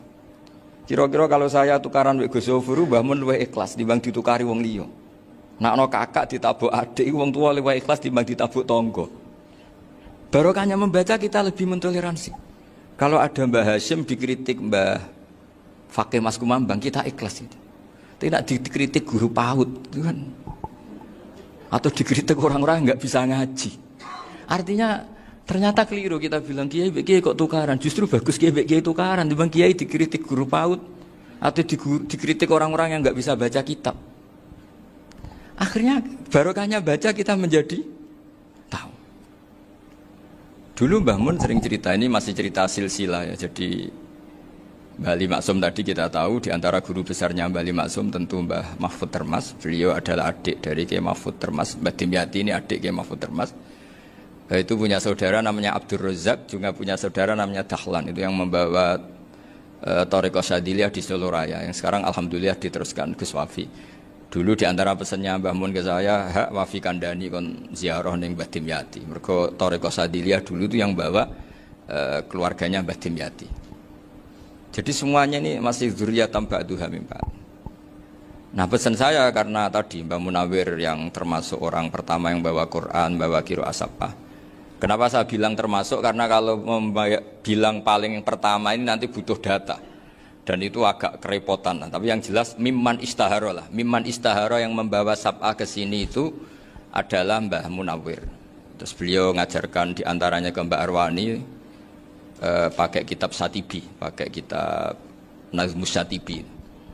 Terus Nazmus Satibi itu diteruskan oleh Mbak Arwani, ditulis. Yang nulis dulu Mbak Dola Salam. Bapak saya itu murid Mbak Dola. Dulu Mbak Dola sebelum ke Mbak Arwani ngaji sama Ki Said di Sampang. Bapak saya sebelum ngaji di Mbak Dola sudah hafal Quran lewat buyut saya sendiri namanya Ki Zubaidi. Yang Ki Zubaidi akhirnya jadi menantunya Mbak Ahmad Su'eb. Jadi buyut saya kandung ini namanya Sofia, itu angsal keluarga Lasem, yang adiknya Sofia ini punya adik Badiah yang jadi ibunya Ki Sahal. Terus Ki Sahal punya Mbak Yu namanya Muzayanah, punya di Garwo Ki Mansur punya anak Gus Koyum. Jadi dulu ibu saya, ibunya Gus Sofur, ibunya Pak Maftu itu semuanya di Lasem. Karena saya dari keluarga Gen ya Lasem, dari keluarga sanad guru ya Lasem. Tapi Lasem Bahdowi itu dulu ngajinya di Mbah Umar Harun di Sarang. Mbah Umar Harun ini menangi Sayyid Ahmad Zaini Dahlan. Sayyid Zaini Ahmad Zaini Dahlan ini punya cucu keempat yang hidup di Sedan. Terus makamnya di Lasem, namanya Habib Haidar. Itu yang nulis biografinya Mbah Maksum. Mbah Maksum bukan Bali, biografinya Mbah Maksum. Itu ditulis oleh Habib Haidar, namanya Haidar bin Hasan bin Sodaqoh bin Ahmad Zaini Dahlan. Nah, Habib Haidar ini menantunya Sayyid Hamzah Sato. Hamzah Sato itu Hamzah bin Abdullah bin Umar. Itu kakaknya Sayyid Abi Bakar Sato, Sohibul I'anah. Nah, Sayyid Umar ini yang dulu ngajari mbahnya Mbah Mun namanya Ahmad bin Su'eb. Nah, di antara ajarannya adalah baca kitab-kitab kecil yang bisa dihafal. Dibawalah ke sarang jadi metode muhafadzah. Tapi kemudian lama-lama oleh pondok itu jadi syarat kenaikan kelas. Dulu nggak ada muhafadzah untuk kenaikan kelas ya, supaya orang alim itu harus hafal. Lama-lama dipakai syarat untuk muhafadzah. Jadi semua ini sanad harus kita ingat supaya kita bisa menjaga tradisi. Termasuk tradisi ini kiai seneng jagungan, terus ngomong penting. Itu juga sanad. Setahu saya Mbah Mun itu kalau ketemu bapak ya guyon terus. Saya punya kenangan tuh yang dulu agak iskal tuh begini. Ada isu lah, entah isu entah hoax entah apa, ada kaji itu agak beling itu, pokoknya beling lah gitu. Seneng siapa itu, rondo lah apa. Pokoknya beling gitu. Ketika Mbah Mun dilaporin tamu kalau kaji itu beling sama rondo itu. Mbah Mun tanyanya lucu. Lho ayu no cung. Wahyu banget, Mbah. Wahyu. Itu bapak juga bakas ayu nih. Dulu saya sekali ini kiai kok bakas wong ayu, bakas budine barang lah kira-kira gitu. Tapi setelah saya tambah alim, tambah ngerti itu, kata bapak gini, ya apik bakas ayu hak, timbang iya, no malah kozaf. Ternyata seni. Sekali Mbah Mun atau bapak bilang, waji kok zino kaji, maka larinya ke kozaf. Maka menghindari bahasa menuduh, ngomong yang nggak penting. Loh ayu no. Jadi kiai dulu tuh orang sok suci tapi menghindari hal-hal yang jadi punya seni untuk ngelola kehidupan. Orang bermalam-malam jagungan sama teman asik itu kan perlawanan terhadap nafsu kita, syahwat kita untuk mungkin nikmati dugem di bar atau di tempat-tempat maksiat.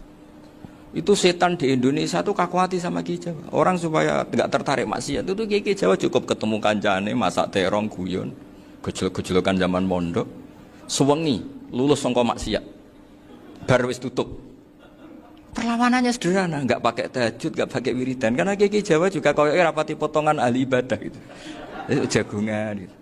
Jadi setahu saya itu pernah lihat Bali itu sekali ketika beliau ngisi ceramah di Mbah Hamid Bedowi, saya masih kecil diajak bapak. Dulu kalau bapak ngelihat Bali sama Mbah Hamid itu mesti nangis, karena dua orang alim bertemu.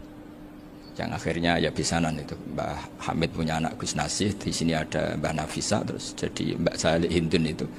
Jadi dulu tuh ya guyon terus ketika ketemu. Itu yang sering bodoni Mbah Hamid itu ya Ki Bisri. Ki Bisri itu kalau datang ke Ki Hamid Pasuruan, nak wali tenan aku teko ditata nomangan. Jadi ukurannya ya. Ternyata sampai sana dikei mangan tenan. Masih belum mengakui, kan nak wali tenan aku iki kiai rung di mobil, dongakno aku di mobil.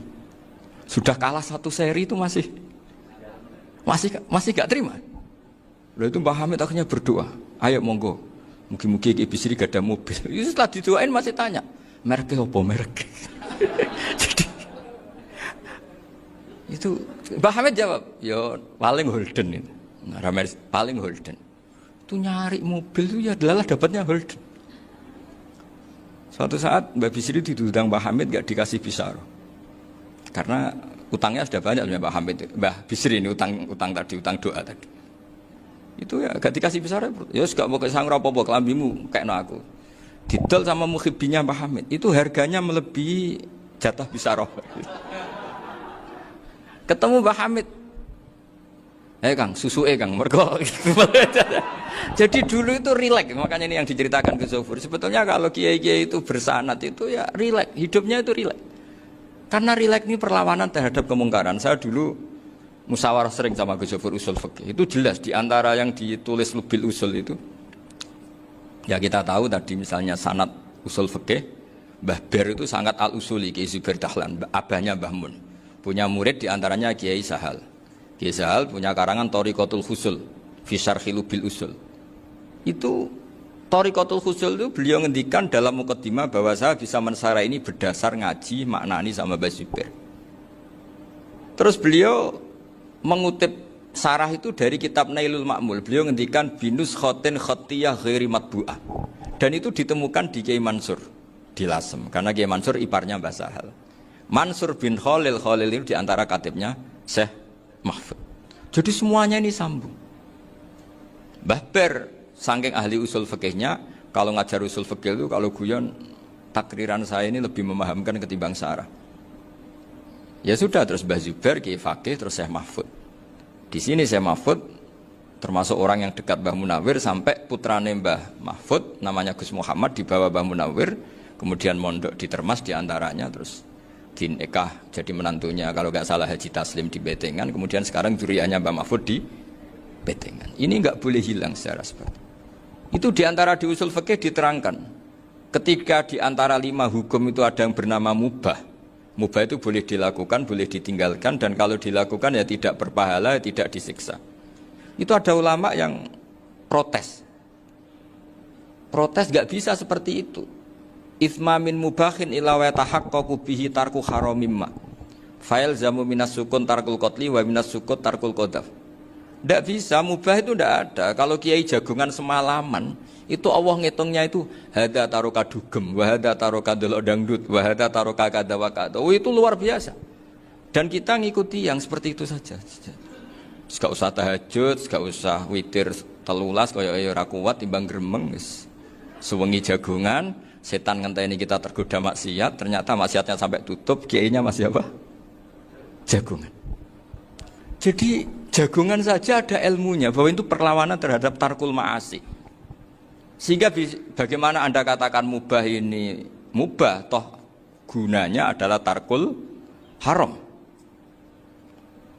Meskipun efek mubah juga bisa tarkul wajib, wae bojo blonjo turu. Karena wae ngrumati ibuke turu. Itu halal wajib. Jadi mubah itu resikonya ya bisa tarkul wajib, bisa tarkul haram. Sehingga kalau sanad ini terjaga secara baik, secara kultur, saya sering juga sakuan sama Gus Zofur, itu mesti tak niati gitu. Jagungan wong alim iku ibadah, dan menikmati ibadah adalah dabul auliya wa dabul ulama. Kata Imam Ghazali, pada akhirnya waqud buhadatin al istilzat bil mubahat. Kata Imam Ghazali, pada akhirnya qutbu hadatin, madaru hadatin, pokok dari agama ini adalah melawan kemaksiatan dengan kita menikmati al-istidzat bimubah. Kita menikmati sesuatu yang dibolehkan Allah Subhanahu wa taala. Dan seperti ini itu bisa qasmu dhuhri syaitan, bisa menghancurkan punggungnya setan. Karena kalau melawan setan dengan ibadah ini kadang kita capek selain isra potongan. Tapi nak kangkang ning komplek H gitu jagungan mbek kancane, ngenang melarate, mbok ngenang ora sekolah, ra munggah kenangan. Sing ra munggah diarani istiqomah. Gitu kan. Diarani tulus zaman, kok sing munggah dianggap kesusu. Saya ini punya pondok Quran, kalau ada yang hafal 3 tahun mesti digojolkan saya ini. Gak apik kesusu itu. Kesusu itu mesti tidak barokah karena tergesa-gesa apa? Hatam. Sehingga yang enggak hatam-hatam itu kayak partai mayoritas. Ini yang partai tulis zaman katanya. Ahli sabri katanya. Akhirnya di pondok gara-gara itu mau guyon, tapi enggak ada stigmasi yang enggak naik. Di Pondok Sarang itu saya punya temen itu banyak yang sekelas dengan saya, sekelas sama Gus Kamil, akhirnya sekelas dengan Gus Zofur. Padahal saya ini kakak kelas. Saya temannya, Gus Kamil temannya Gus Zofur. Ini anak ini nggak pernah naik, itu nggak dinyek, nggak dicibir di pondok. Karena guyonan tadi, guyonan bahwa ini bagian dari bentuk apa? Istiqomah. Nanti yang goblok juga tenang. Karena kiainya cerita, kadang santri goblok ya barokah. Di sini pondok akeh santri ora tau sinau ning omah dadi kiai gede. Selalu kiainya tuh cerita seperti itu. Akhirnya sing goblok ya bangga dengan kegoblokannya. Iya, jadi kiai itu orang yang meskipun guyon ini barokahnya Masya Allah. Dan setahu saya kiai-kiai alim itu ya seneng aja guyon, karena tadi guyon itu luar biasa. Bapak saya itu kalau pesan sama saya itu enak ngaji wis guyon nice. Wong ning omah mikir utang, mikir wedi bojo macam-macam kok ngaji mbok jak nangis pisan, nangis ping pindho gitu. Sudah jak guyon ae. Paling gak lali. Dan beliau punya dalil kul bi fadlillah bi rahmati fa bidzalika falyafrah. Jadi jangan sampai orang ini farah bil maksiat, jangan sampai orang itu. Dan ini yang saya kenang dari sekian cerita murid Bali. Mbah Ali Maksum ya senangane guyon. Gejol-gejolkan mbek santri guyon. Ini saya maklumatkan ke semua santri beliau bahwa ini bukan sekedar guyon, tapi al-istildad bil mubahat. Ini adalah perlawanan terhadap setan karena banyak orang bisa senang tuh kalau nunggu maksiat. Ini bisa senang dengan sesuatu yang tidak maksiat. Itu kayak apa hebatnya? Makanya Nabi itu kalau ketemu sahabat ya sering ngendikan yang ringan-ringan. Ya Umar ma'afalan duher jong mana piye ije. Kalau ketemu anak kecil ya. Nanti ketemu yang tua-tua yang sudah nggak bisa mikir, ya cerita-cerita saya mohon sekali murid-murid kerap ya, jangan hanya ngaji fikih. Kalau hanya ngaji fikih itu posisi Abu Hanifah itu seakan-akan nyun sewu orang yang sangat tidak ahli hadis, karena beliau di situ kelihatan kalah sekali dengan Imam Syafi'i. Apalagi di perdebatannya Muhammad bin Hasan Asy-Syaibani dengan Imam Syafi'i itu kelihatan sekali betapa Abu Hanifah itu orang yang nyun sewu ditinggalkan dalam ilmu hadis. Sampai beliau hanya dapat gelar min ulama ahli ra'yi, termasuk ulama yang kuat logikanya. Juga harus baca kitab-kitab seperti ini. Ternyata di balik Imam Syafi'i mukhalif pada beliau di bab-bab fikih, perilakunya sangat hormat. Sampai beliau tuh kalau tawassul ke kuburannya Abu Hanifah. Dan beliau ngendikan an-nasu fil fiqhi iyalun ala Abu Hanifah. Semua orang yang ahli fikih itu masih anak buahnya Abu Hanifah. Saya berkali-kali cerita, mazhab Syafi'i itu alatut tadhir hanya dua, yaitu alma wa turab. Abu Hanifah nambahi wanar. Alasannya Abu Hanifah, orang mukmin yang dosanya banyak itu dibakar di neraka, dan alasannya Allah litadhirihim, untuk mensucikan mereka. Sehingga pikirannya Abu Hanifah, an-nar itu min alatit tadhir. Apa yang terjadi ketika bata itu batu bata yang dibakar, di situ campur teledong, campur apa-apa, itu kalau sudah mazhab Abu Hanifah selesai, sudah suci, karena sudah ngelewatin pembakaran. Meskipun kita tidak akan kalau kehilangan air terus wudhu dengan api, bisa bunyak semua itu. Tapi apapun itu menjadi solusi. Sehingga saya punya kitab namanya Ikhtilafu Malik, Ikhtilafu Malik wa Abu Hanifah atau Ikhtilafu Syafi'i ma Abu Hanifah. Itu kelihatan sekali kalau Abu Hanifah itu nyuruh posisinya kalah. Karena yang ngarang orang-orang Syafi'i. Tapi kalau melihat kitab-kitab kewalian, misalnya di kitab Mizan Kubro, ini juga sering disebut kisah itu Mbak Ali Maksum tentang Imam Sa'roni. Berkali-kali beliau mengutip Mizan Kubro.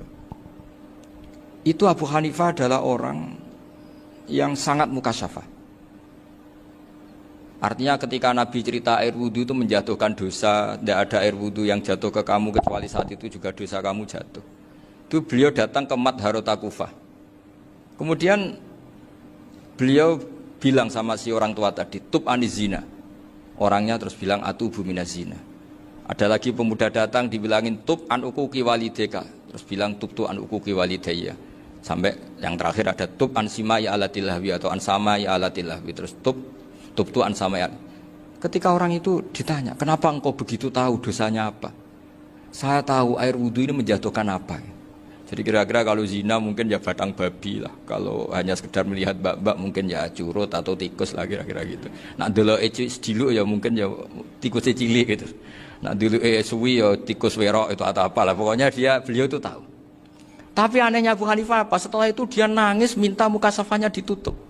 Ya Allah, saya ini muka safah kok malah menjadi tahu sawatil mukmin. Padahal aturan syariat jenengan man satara musliman satarahu, bahwa enggak baik melihat jeleknya orang mukmin. Minta ditutup. Makanya saya ini bangga ada mukasyafah. Makom yang kita sampai sekarang itu makom setelah Abu Hanifah mukasyafah. Jadi Abu Hanifah repot-repot mukasyafah, minta makomnya ditutup tidak menjadi mukasyafah. Dan alhamdulillah kita sudah tidak mukasyafah sebelum minta ditutup. Jadi kita ini keren. Keren karena aturannya itu man satara musliman satara huwa, yang tidak tahu aibnya orang muslim maka Allah akan nutupi aibnya di akhirat. Dan kita alhamdulillah barokahnya ndak mukasafah, ndak ngerti aibnya orang mukmin. Jadi kita harus pakai patokan ilmu. Saya ulang lagi, kita harus pakai patokan. Makanya saya tahu betul ketika Kiai Hamid Pasuruan, beliau dulu ngaji Jamul Jame, ngaji Juman, Bali Maksum di sana sama Gus Habib, sama Gus Muhammad bin Mahfud. Termasuk mbah saya kandung dulu Kiai Sidik, mbah saya yang dari itu juga ngaji di Termas. Bapak saya dulu Kiai Nur Salim ngaji di Buyut Baiti. Dulu itu kawin juga sederhana, Kak, cerita Gus Sofur. Jadi bapak saya kandung itu Kiai Nur Salim itu ngaji di Mbah Baiti. Mbah Baiti itu adik kandungnya buyutnya saya dari ibu. Nah, Mbah Baiti itu teman akrabnya mbah saya namanya Kiai Nur Sam, Mbah Nur Sam. Singkat cerita terus Nur Kiai Jorabin Arabekno itu. Setelah bapak saya ke Badullah mau ditawarin jadi mantu, kata bapak saya kula pun dipek mantu Mbah Baiti. Akhirnya dapat ibu saya itu. Karena ibu saya itu cucu Mbah Baiti, cucu lambung. Jadi mbahnya ibu saya itu Mbak Yunya Mbah Baiti. Namanya Mbah Sofia tadi yang dapat Mbak Idris itu. Yang Mbak Idris ini bin Umar. Ya Mbah Umar yang mbahnya Mbah Hamid. Hamid bin Abdul bin Umar. Kalau bahasa itu Fatimah binti Idris bin Umar. Dulu kecilnya Mbah Idris namanya Abdul Khalik. Kalau kecilnya Mbah Hamid namanya Abdul Mukti. Kalau kecilnya Mbah Maksum namanya Muhammadun kalau nggak salah. Dulu itu orang dulu itu namanya dua-dua karena diganti ketika musim apa? Haji. Jadi ini terjaga. Sehingga tidak ada ceritanya kiai-kiai yang jagongan kemudian santrinya itu yang agak-agak khawarit. Kiai kok sungi-sungi jagongan, gak tahajud, gak duha, itu tidak ada seperti itu. Karena ini dianggap fi'lul mubahat untuk melawan mungkarat. Jadi sehingga di kitab Ihya diterangkan, kamu jangan ngira orang-orang soleh ketika jagungan itu min ahlil bitolah wa takasur. Itu orang-orang yang pemalas itu enggak. Tapi mereka bisa mengasyiki Allah. Bahwa dalam jagungan ketemu teman ya asik, gejul-gejulkan sama Pak Maftuh ya asik. Dan keasikan ini bentuk perlawanan terhadap keasikan harus dengan maksiat. Itu kayak apa kalau kita ngaji sampai seperti itu. Termasuk tadi yang diceritakan Pak Maftuh kitab Hunyah. Semoga beliau cerita juga pernah belajar. Saya pernah belajar kitab Hunyah khatam. Itu diantara yang diceritakan Syekh Abdul Qadir Al-Jilani tadi kata beliau Al-Jilani dipakai Jim Al-Jilani.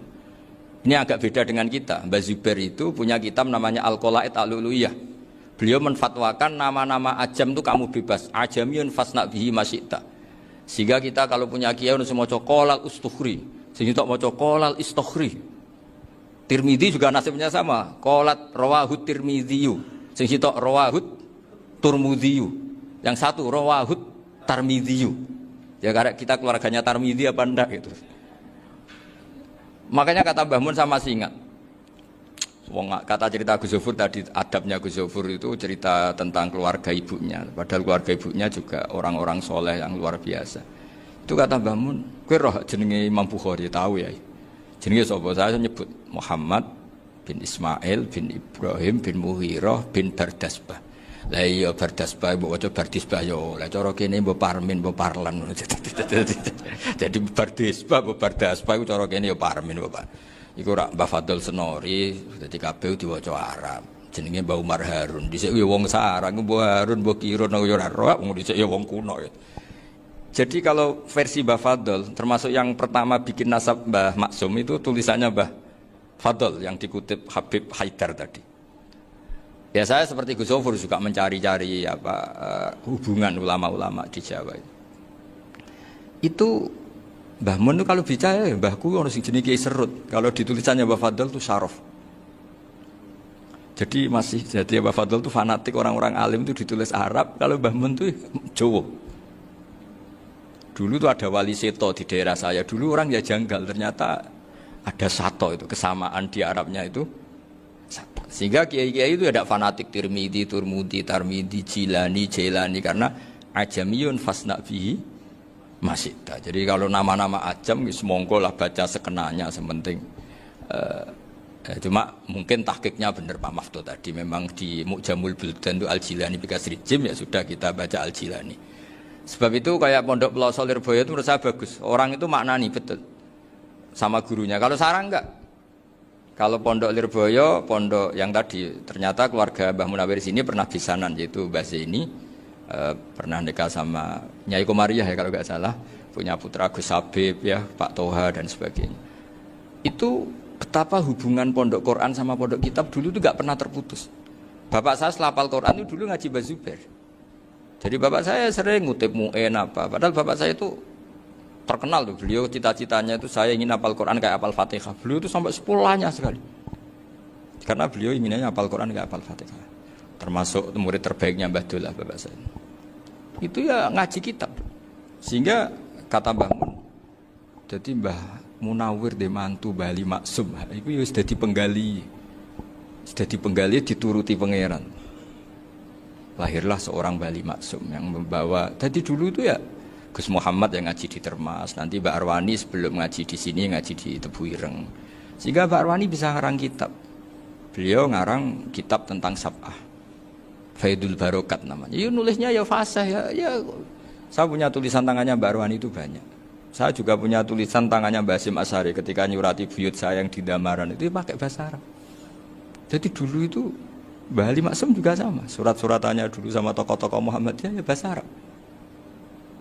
Nah ini harus kita dengar dari abna, dari bahwa Mbah Maksum, kemarin yang diceritakan Gus Zafur di Khol Mbah Maksum, kue kudu belo NU, kudu tetap NU, tapi bukan dengan cara membenci Muhammadiyah. Tadi Pak Maftuh menguatkan sanad itu dari Pak Atabik, bahwa Muhammadiyah termasuk ahli sunnah apa? Karena sama-sama tidak sabus sahabat, sama-sama ikromus sahabat, dan sama-sama bermadhab. Nah soal akhirnya ada beberapa yang rapati seneng ngaji ini yang agak ribet. Tapi kamu tidak usah ngeritik Muhammadiyah agak seneng ngaji, kayaknya juga sama, kita nggak seneng ngaji juga banyak itu. Jadi kalau ngeritiknya masalah itu kan kita ya agak-agak sama. Ya jadi ternyata di sini, terus ini yang terakhir supaya nggak lama-lama, Bali juga punya sisi keras sekali. Jadi dalam hal-hal yang khas ini di halaman 87. Itu keras sekali. Beliau ngendikan wahal bi jununun hatta usdira amri lil mu'minin alla yazuru rasulahum. Jadi ketika saya tadi sudah bilang bahwa beliau sering muji Ibnu Taimiyah dalam banyak hal, tapi dalam banyak hal juga beliau mengkritik Ibnu Taimiyah ketika menafsirkan la tusaddur rihal illa ila salasati masajid. Kemudian Ibnu Taimiyah tidak mentasrekkan, tidak mensunatkan ziarah kubur Rasulullah sallallahu alaihi wasallam. Beliau mengkritik. Dan cara mengkritik adalah ngendikan ulaikal ladzina yuriduna ayyahulu bainahu sallallahu alaihi wasallam wa baina ummatihi fi nakhiyatin. Itu adalah orang-orang yang ingin membuat batas antara Nabi dan umatnya. Saya termasuk terinspirasi makalah Bali ini adalah bagaimana Anda mengkafirkan orang Islam berdasar qala Rasulullah sallallahu alaihi wasallam. Wan nabiyyu asyaddun nasi syafaqatan li ummati. Wan nabiyyu akhrasun nas, orang yang paling serius supaya umatnya ini selamat. Kemudian Anda dengan hadisnya Nabi mentafrik bainahu wa baina ummati berdasar dawuh Kanjeng Nabi. Cek mentalani. Makanya saya itu enggak pernah keras di bab ini. Misalnya nyuruh saya ada santri sarang yang nakal. Itu saya tidak berani komentar karena saya tahu Mbah Mun itu sangat mencintai santrinya meskipun yang nakal. Saya melihat sendiri, bukan jari ada santri cara pelaturan pondok itu diboyong karena nakal. Itu Mbah Mun ngendikan begini. Ya cung yo ke diboyong itu cara aturan pondok. Nah aturannya pangeran ngger kowe tobat dadi wong apik ya dadi wong saleh. Ya kowe kudu tetep sering rene, tetep santri kudu dunya akhirat. Soal pondok ya ben ana aturan, ben menjen kowe nakal nemen ya diboyong, tapi kowe tetep wong apik. Jadi karena kita tidak mungkin mentafrik bainahu wa baina talamidhi. Kita tidak mungkin mentafrik baina nabi wa baina ummati karena nabi adalah apa? Asyaddun nasi syafaqatan li ummati. Sampai saking sayangnya nabi itu ngendikan syafaati li ahlil kabair min ummati. Lho koyo apa baiknya nabi? Ora melok nakal, ora melok maksiat, tapi melok nanggung swargane. Iku waktu gali sampean wis kowe utang gak apa-apa, bangkrut gak apa-apa, sing nyaur bapak. Gua sampean ngono top tenan. Anaknya yang ngawur tenan maksudnya itu, tapi top tenan. Lah nabi ku umate sing dosa iku umate, nabi sing nyuwun sewu, cara Jawane sing kangelan nyafaati. Karena nabi gak boleh dipisahkan dengan umatnya. Makanya kata Bali Maksum, ulaikal ladzina yuriduna ayyahulu bainan nabi wa baina ummati. Itu mereka adalah orang yang ingin memisahkan nabi dengan umatnya. Masa kita ngafirkan umatnya Nabi berdasar dawai Nabi? Itu kan sama, saya benci santri Anwar berdasar dawai Mbah Mun, padahal orang tahu semua begitu sayangnya Mbah Mun terhadap santrinya. Sama juga kamu benci santrinya Bali Maksum berdasar dawai Bali, padahal beliau sangat mencintai santrinya. Nah, kultur-kultur seperti ini tidak boleh hilang. Kita punya sanad, punya guru, punya keluarga yang sama. Jadi mbah-mbah saya itu orang Tuban, dekat sama posisi Ibrahim Asmoro Konti tadi yang diceritakan. Jadi di kampung saya, kampungnya bapak saya itu ada makomnya Siti Syariah, itu mbak kandungnya Sunan Bonang. Dan bapak dulu sering ngajarin ziarah saya ke Mbak Asyari. Mbak Asyari itu bin Jumadil Kubro, berarti Mbak Asyari itu saudaranya Mbak Ibrahim Asmoro Konti, gurunya Sunan Bonang. Jadi Sunan Bonang ke Tuban tuh karena disuruh ngaji sama Mbak Asyari, Mudin Asyari itu yang di Bejagung itu. Jadi ini semua sanatnya itu jelas, aturannya jelas. Kan Sunan Bonang bin Ampel bin Ibrahim Asmoro Konti bin Jumadil Kubro. Lah yang Mbak Asyari ini adiknya Ibrahim Asmoro Konti, makomnya di Bejagung di Tuban. Dulu Sunan Bonang sebelum ngaji kemana-mana ngaji di Bejagung itu di Mbak Asyari itu. Terus kemudian Sunan Bonang hidup di Lasem, di Pasujudan di Lasem. Makanya Lasem banyak orang alim karena ya dulu Sunan Bonang itu di antara aktivitasnya itu di Pasujudan di Lasem itu. Wafatnya kila di Bonang, kemudian mau dibawa orang Madura ke Madura, terus diambil Mbak Asyari, pernah mbahnya karena muammar Mbak Asyari, terus dimakamkan di Bonang. Jadi cara berpikir Mbah Ali ini menginspirasi saya. Kita tidak boleh mengkafirkan umatnya Nabi berdasar dawai Nabi. Karena apa? Itu yang tidak diinginkan Nabi. Nabi itu inginnya yang di luar itu masuk, bukan yang sudah di dalam dikeluarkan. Itu kata beliau, ulaikal ladzina yuriduna ayyahulu bainan nabiyyi wa baina ummati. Orang-orang yang tidak mentasra' ziarah pada Nabi adalah orang-orang yang ingin memisahkan Nabi dengan. Dan begitu kias berikutnya, orang-orang yang sidik-sidik muni ini kafir, ini sudah enggak benar, inilah yurja khairuhu, itu orang-orang yang memisahkan. Dan lucunya berdasar dawai Nabi. Makanya semua kalau sampai ngaji Mizan Kubro, ini kitab yang sering dikutip Bali Maksum, ketika Nabi ngintikan laisa minna man ghasyana, laisa minna man latomal hudud wa syaqqal juyub bada'a bid'awal jahiliyah, laisa minna min tilkal khoslah. Semua ulama mentafsiri laisa minna fi tilkal khoslah, bahwa dalam hal itu Islam tidak bertanggung jawab. Masa menipu berdasar dibolehkan Islam kan tidak mungkin. Semua perilaku yang salah disebut Nabi laisa minna fi tilkal khoslah, bukan laisa minna fayakunu huwa kafiran. Tidak ada satu ulama yang mengatakan laisa minna berarti orang ini kalau menipu sudah kafir. Ketika dosa ya sak dunya kafir kabeh. Siapa enggak pernah menipu? Sekedar pernah. Siapa enggak sering menipu bahkan? Hobi kadang ya rezekinya dari nipu. Lah itu kalau betul maknanya laisa minna terus kafir, semua orang di dunia kafir. Karena siapa sih yang selain Nabi yang enggak, selain Nabi kan enggak mungkin apa? Maksum. Belum lagi menurut teori usul fikih ada nipu yang wajib. Ya kan, misalnya kita orang baik ketemu orang dolim yang memburu perempuan mau diperkosa terus bersembunyi yang kita tahu. Kita wajib nipu apa wajib jujur? Ketika orang dolim tanya, perempuan tadi kemana? Wajib nipu apa wajib jujur? Wajib nipu, karena kalau kita jujur berarti memberi peluang orang dolim menemukan buruannya. Jadi betapa alimnya. Dan ketika kitab Mizan Sa'roni dipakai Bali, dipakai Mbah Mun, saya pernah ngaji Mbah Mun, terus kita tahu maknanya laisa minna fi tilkal khoslah. Sehingga kita tidak mengatakan laisa minna dengan terjemahan letterlek tidak termasuk umatku. Kita tidak akan menambahi fakta frek fayakunu kafiran, tidak akan selamanya. Karena maknanya laisa minna fi tilkal khoslah. Kenapa kita selalu begitu? Karena enggak mungkin kita memisahkan umatnya Nabi dengan Kanjeng Nabi berdasar dawuh Kanjeng Nabi.